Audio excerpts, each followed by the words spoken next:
রাধে রাধে বন্ধুরা, আজকে গেছিলাম পড়াতে। পড়া শেষ করেই চলে গেলাম মায়ের সাথে সিটি বাজার মেট্রোতে। ওইখানে কয়েকটা ড্রেস আমি ট্রায়াল নিলাম, আমার কয়েকটা টপও নেওয়ার ছিল ওখানে।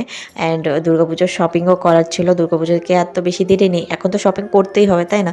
আর আমার একটা কিছুই কেনা হয়নি গাইজ, কোনো শপিং করা হয়নি, তাই চলে আসলাম। ডেলিভারির জন্য কয়েকটা টপ নেওয়ার ছিল, তাই কয়েকটা টপ ট্রায়াল করলাম। সব থেকে বেশি আমার ভালো লেগেছে আকাশি কালারের যে টপটা ছিল, সত্যি বলতে খুবই ভালো ছিল, কোয়ালিটিও ভালো ছিল আর দেখতেও ভালো লাগছিল। আমি একটা ওয়ান পিস ট্রাই করলাম, ওয়ান পিসটা খুবই ভালো ছিল। তারপরে দুটো গেঞ্জি টপ ট্রাই করেছিলাম, দুটোর মধ্যে এই ব্লু কালারের এই টপটাই বেশি আমার ভালো লেগেছে বলে আমি এটা নিয়ে নিয়েছি। টুকটাক শপিং করতে করতে প্রায় 2টো বেজে গেছিল, তাই মল থেকে বেরিয়ে কিছু খেয়ে নিলাম। জানো তো আমাদের এখানে এত বৃষ্টি হচ্ছে যে বাড়ি থেকে বাইরে বেরোনো যাচ্ছে না, তাই পুজোর কোনো শপিংও করতে পারছি না, তাই এইরকম সময় শপিং করতে বেরিয়েছিলাম। আচ্ছা, তোমাদের দিকে কি বৃষ্টি হচ্ছে আমাকে অবশ্যই কমেন্ট করে জানিও। ভিডিওটা কেমন লাগলো অবশ্যই জানিও। আজকে আমাদের এখানে শেষ করলাম, টাটা।